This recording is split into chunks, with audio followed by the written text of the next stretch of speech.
हमारे साथ एक बहुत ही खास मेहमान जुड़ रहे हैं, गौतम शाह, जिनसे आज हम करने वाले हैं बातचीत। गौतम सर, बहुत बहुत शुक्रिया, थैंक यू वेरी मच। अच्छा लगता है आपसे बातचीत करके और आपके थॉट प्रोसेस को सुन के, क्योंकि बहुत ही क्लियर थॉट्स आपके होते हैं और आपको पता है कि बाज़ार में इस समय क्या करना है और क्या नहीं करना। तो सर, मैं इसी से शुरू करता हूँ, 2022 में हमको क्या करना है और क्या नहीं करना है? Good morning. देखिए, गुड मॉर्निंग। 2022 में हमें थोड़ा सा रियलिस्टिक रहना है क्योंकि 2021 एक ड्रीम रन रहा है।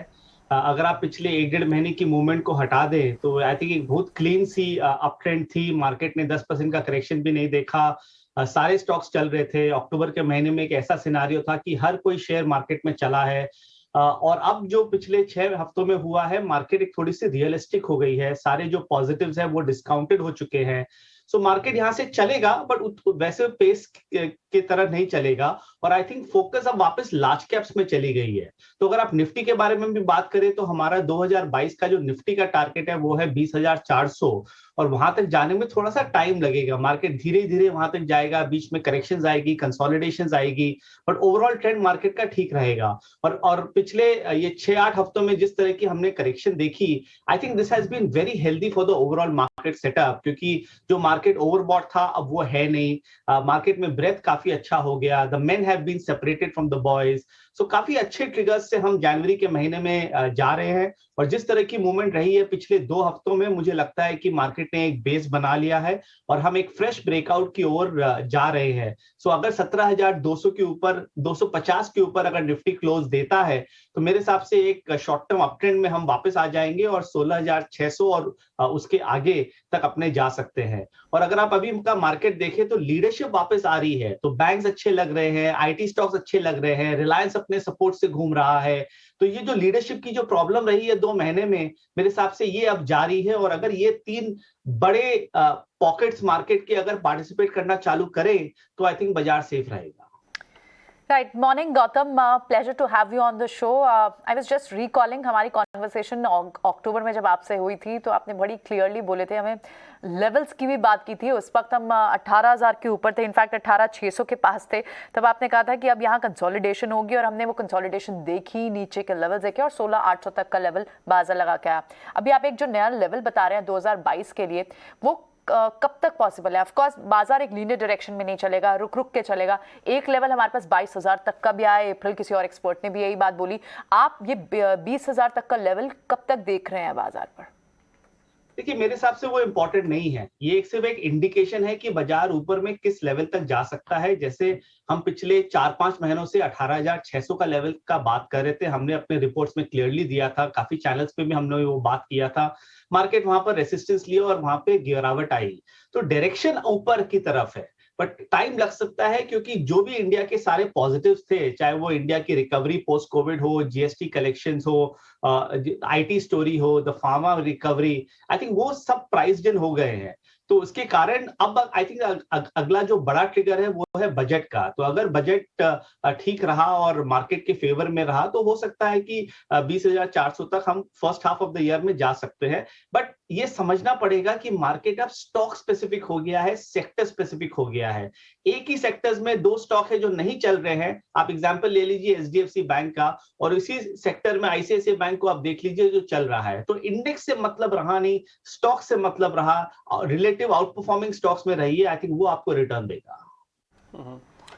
गौतम, जैसे आप कह रहे हैं ना कि स्टॉक स्पेसिफिक होने की ज़रूरत है, तो थोड़ा आप हमको ये बता पाएंगे कि 2022 के अंदर किस स्टॉक्स पे हमको ज़्यादा बुलिश रहना है? देखिए, मेरा ये मानना है कि बैंक्स में बहुत बड़ी अपॉर्चुनिटी है। अगर आप देखें प्री कोविड नवंबर 2019 में बैंक निफ्टी ने 32,500 का हाई बनाया और एक हफ्ता पहले 2 साल बाद बैंक निफ्टी ने 34,000 का लो बनाया। तो ये आपको कहीं ना कहीं ये कह रहा है कि 2 साल में बैंक निफ्टी में ज्यादा कुछ नहीं किया। इवन दो अगर आप नीचे से देखें तो काफी बड़ी तेजी आई है। तो अभी जो जिस तरह का फॉल आया है बैंक निफ्टी में 2 महीना में, जिसमें उसने 8,000 पॉइंट का करेक्शन देखा, आई थिंक अब रिस्क रिवॉर्ड बैंक निफ्टी के फेवर में वापस आ चुका है और बैंक निफ्टी यहां से लीडरशिप ले सकता है। तो 33,500 34,000 का बेस समझ के मेरा यह मानना है कि बैंक निफ्टी वापस ग्रेजुअली 40,000 42,000 तक जा सकता है। तो अगर आप 2022 के हिसाब से देख रहे हैं तो इसमें बहुत अच्छी अपॉर्चुनिटी है। सेकेंडली आईटी स्टॉक्स, अगर आप आईटी स्टॉक्स को देखें तो 3-3.5 महीने के कंसोलिडेशन के बाद ये वापस निकल रहा है। कोविड गया नहीं है, हम रोज इसके बारे में न्यूज पढ़ रहे हैं, तो ये एक आईटी के लिए इन अ वे एक टेलविंड है। तो आईटी मेरे हिसाब से बड़ा चलेगा और हमारी टारगेट जो आईटी इंडेक्स के लिए है वो है 40,400। सो अगर आप सारे जो टॉप स्टॉक्स को देखें, विप्रो, एचसीएल टेक, इन्फोसिस और टीसीएस हमें अच्छे लगते हैं और मुझे लगता है कि ये 15 से 20% की तेजी देखेगी। And apart from these two, जो पॉकेट हमें हमेशा से अच्छा लगा है इस साल वो है कैपिटल गुड्स। लार्सन हमारा फेवरेट रहा है, पूरे करेक्शन में लार्सन नहीं गिरा, और अब जब बाजार स्टेबलाइज हो रही है तो लार्सन वापस चल रहा है, और ऑब्वियसली यहाँ पर भी हमें 20 से 25% की तेजी लगती है। And we should not forget Reliance Industries, जो हमारा हमेशा से फेवरेट रहा है, हमारे मॉडल पोर्टफोलियो में रहा है पिछले 1.5 साल से, और मुझे लगता है कि 2100-2200 का एक बेस बन गया रिलायंस में। हो सकता है कि अगले साल रिलायंस में भी 20 से 25% की तेजी आ जाए। सो रिलायंस में 20 से 25%, एल&टी में आप बता रहे हैं 20 से 25% का यहाँ से आप मूव देख सकते हैं। एक बार I just wanted to quickly recheck, जो हमने डिस्कशन पहले भी की गौतम आपसे, आपने कई सारे सेक्टर्स पे बहुत क्लियरली अपना आउटलुक दिया। एल&टी की आपने बात कही, पूरे कैपिटल गुड स्पेस पे ही आप इनफैक्ट बुलिश थे। क्या कैपिटल गुड स्पेस से कोई और स्टॉक्स भी आपको पसंद आते हैं? देखिए, इंडिया में प्रॉब्लम क्या है कि जो हमारे इंडेक्सेस है ना, उसमें 2-3 स्टॉक 40% 50% होते हैं इंडेक्स के। तो उसके कारण अगर आप वो टॉप स्टॉक्स में अगर आप पार्टिसिपेट नहीं करें या बुलिश नहीं रहे तो रिटर्न नहीं बनती है। But L and T, Siemens, Cummins India, ABB, KEC International, I think ये सारे स्टॉक्स है जो हमें अच्छे लगते हैं medium term to long term के हिसाब से। गोल्डीलॉक्स में वैसे भी हम चार्ट्स के साथ फंडामेंटल्स भी देखते हैं, तो हमें लगता है कि ये सारे स्टॉक्स अच्छे चलने चाहिए। तो कैपिटल गुड्स को अपने को भूलना नहीं है। एंड सेकेंडली रियल एस्टेट, जो हमारा फेवरेट रहा है, जो हमने पहली बार जून के महीने में एक बुलिश कॉल दिया था।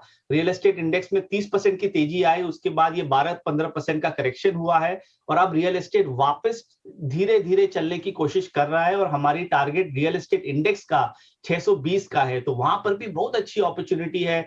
जिन शेयरों में करेक्शन अभी हम लोग ने देखा, उसमें आई थिंक इस लेवल्स पे इन्वेस्टमेंट्स करना चाहिए। आई थिंक वो निफ्टी को आउट परफॉर्म करेंगे। गौतम, आपने पक्का से ऐसा भी होगा ना, कुछ शेयर्स में से प्रॉफिट बुक करके अब उसको थैंक यू बोल दिया होगा कि हाँ अब हम इस शेयर को नहीं लेंगे जब तक अच्छी वैल्यूएशंस पे नहीं आता।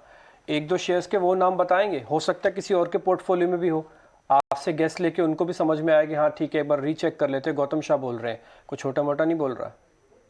देखिए, इसमें होता क्या है कि पिछले 18 महीनों में एक सेक्टर रोटेशन हुआ है। तो 6 महीना के लिए कुछ चलता है, फिर वो एकदम थक जाता है, रुक जाता है, फिर दूसरा कुछ चलता है। तो ऐसा कोई सेक्टर है नहीं जो कंटिन्यूअसली एक डाउन ट्रेंड में रहा हो। अगर आप कोई भी सेक्टर को कंपेयर करें, हमने 3-4 महीना पहले हम मेटल्स पे काफी बेरिश हो गए थे, क्योंकि हमें लग रहा था कि ओवरडन थी। 18 महीनों में बहुत बड़ी रैली आ चुकी थी, मेटल्स ने सारे टारगेट्स अचीव कर लिए थे। बट उस कंसोलिडेशन में कोई बड़ी गिरावट हमने नहीं देखी, क्योंकि स्टॉक्स में करेक्शन आया, बट इंडेक्स में 7-8-10% आया। सो मेटल्स अभी भी एक तरह से अवॉइड है। कंज्यूमर स्टॉक्स अभी भी थोड़ा सा अवॉइड है।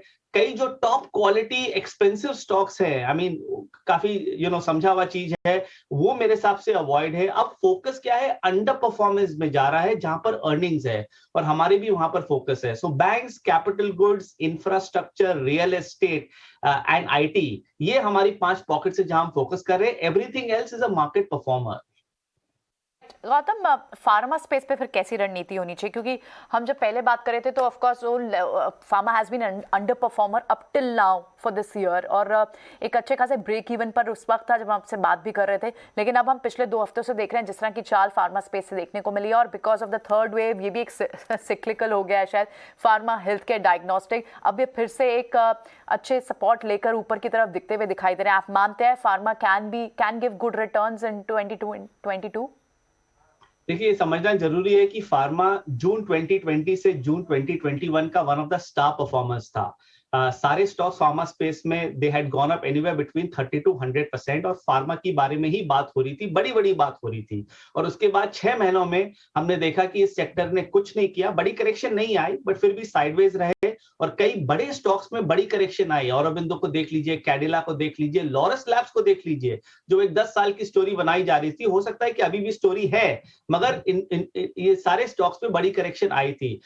मुझे जो लग रहा है कि pharma can be one of the stories of 2022, क्योंकि अच्छी करेक्शन 5-6 महीने की आ गई है, लॉन्ग टर्म चार्ट्स अभी भी अच्छा लगता है, 13,000-13,200 का फार्मा का बहुत बड़ा सपोर्ट है, सारे जो मेजर स्टॉक्स है लॉन्ग टर्म सपोर्ट्स पे है, तो यहां से मुझे लग रहा है कि एक बड़ी टर्न अराउंड आएगी और फार्मा इंडेक्स वापस 14,800 और इवेंचुअली 17,000 तक जा सकता है। तो अगर आपको अपने पोर्टफोलियो में थोड़ी सी सेफ्टी चाहिए, इंश्योरेंस चाहिए, तो फार्मा में पोजीशन बनानी चाहिए।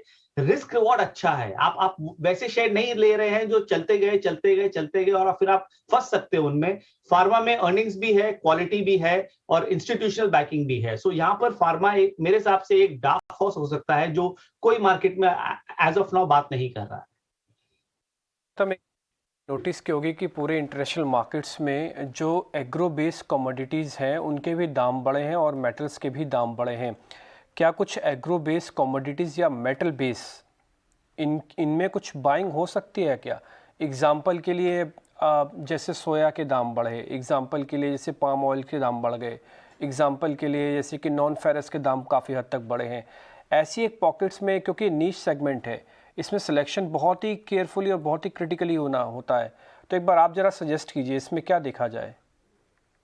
नहीं सर, इसमें तो हम लोग ने ट्रैक नहीं किया, इक्विटी मार्केट्स में इतना कुछ हो रहा है कि उस जगह हम लोग ने ज्यादा काम नहीं किया, बट हमारा व्यू प्रेशियस मेटल्स पे अभी भी काफी पॉजिटिव है। आई थिंक मैं कहते आया हूं कि गोल्ड और सिल्वर यहाँ से अच्छी तेजी देखेगी और मुझे लगता है कि जो 15 महीने का जो कंसोलिडेशन है वो 2022 में खत्म हो सकता है और गोल्ड वापस 2000-2050 के लेवल तक जा सकता है। हो सकता है कि एक नया लाइफ टाइम हाई भी 2022 में वो हिट कर दे।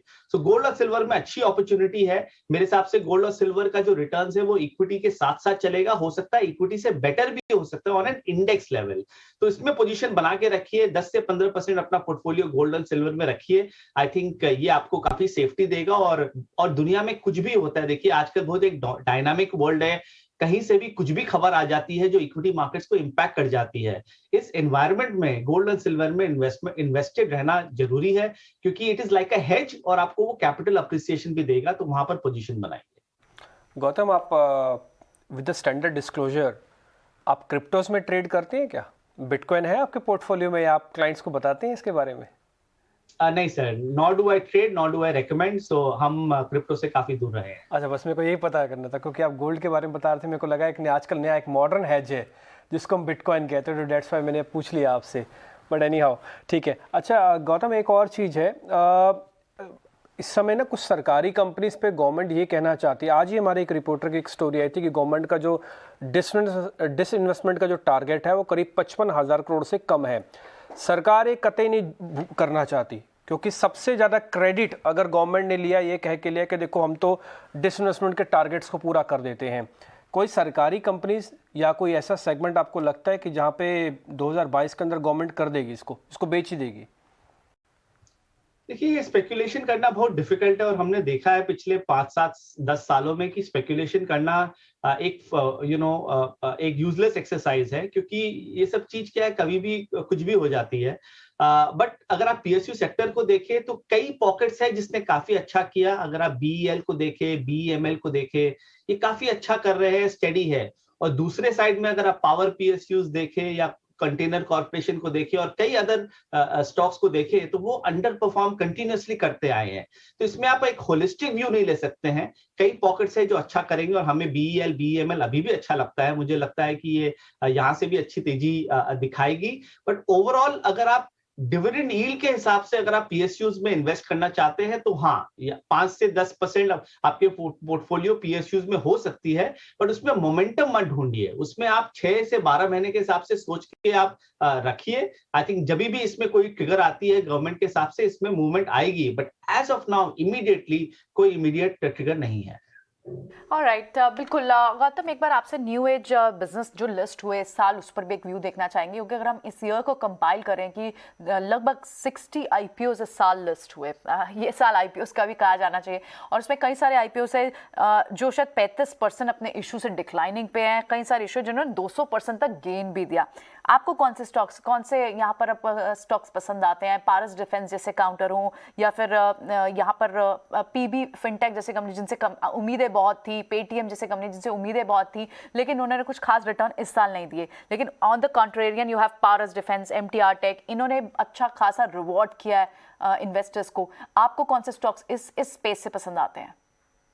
देखिए, as a technician I can not comment much on it, क्योंकि क्या डेटा काफी कम है, क्योंकि सिर्फ 3 महीने 6 महीने या 12 महीना की डेटा है। बट हमने हमेशा ये देखा है, पिछले मेरा 20 साल का ये एक्सपीरियंस है कि जब भी मार्केट में एक आईपीओ फ्रेंजी आती है, वो इक्विटी मार्केट को एक करेक्शन की ओर ले जाता है, और एग्जैक्टली यही हुआ।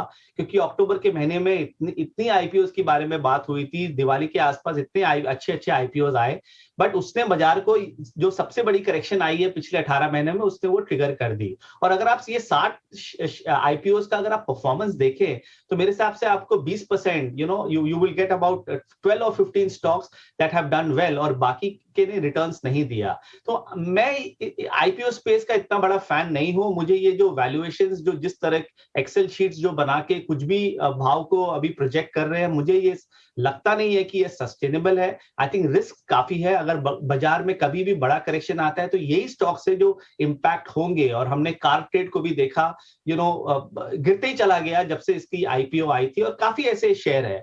तो मैं इसमें मेरा बहुत बड़ा फैंसी नहीं है। एमटार टेक जरूर अच्छा लगता है। रूट मोबाइल एक कंपनी है जो हम हमेशा से रेकमेंड करते आए हैं। तो अगर आपका 3 साल का व्यू है, तो ऐसी कंपनियों में इन्वेस्टमेंट कीजिए। बाकी में थोड़ी सी दूर रहिए। इक्विटी मार्केट में जो सेकेंडरी मार्केट लिस्टेड स्टॉक्स है, उसमें बड़ी अपॉर्चुनिटी अभी भी देखने को मिल रही है।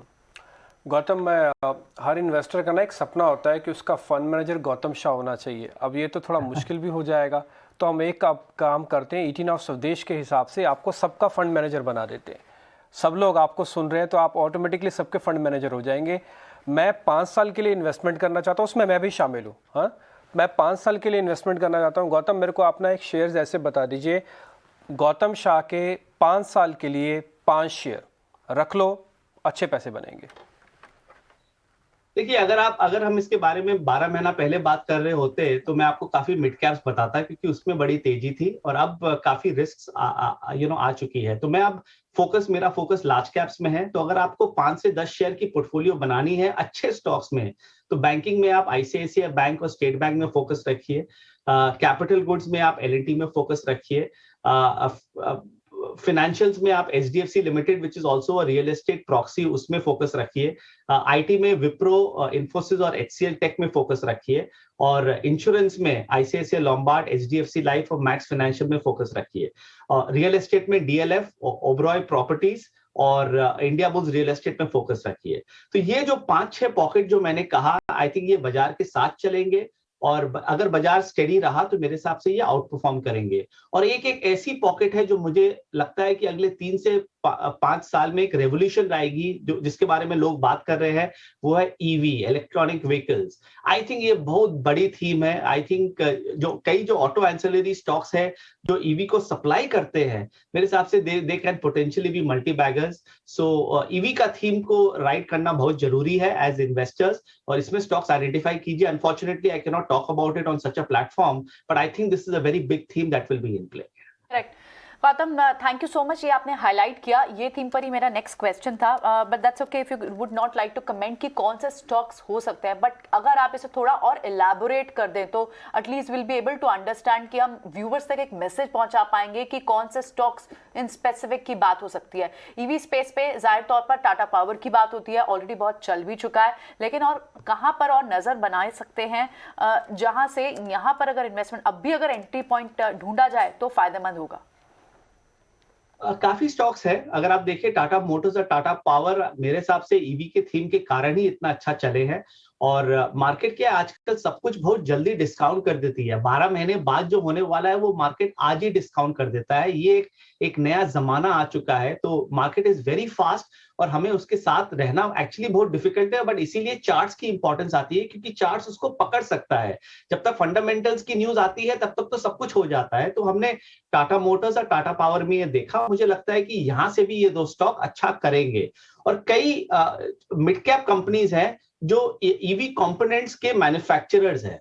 मेरे हिसाब से उन शेयरों में अगर आप ध्यान रखेंगे, क्योंकि लोकली और ग्लोबली इसकी बहुत बड़ी मार्केट है। I am personally N EV owner, so I can vouch for it.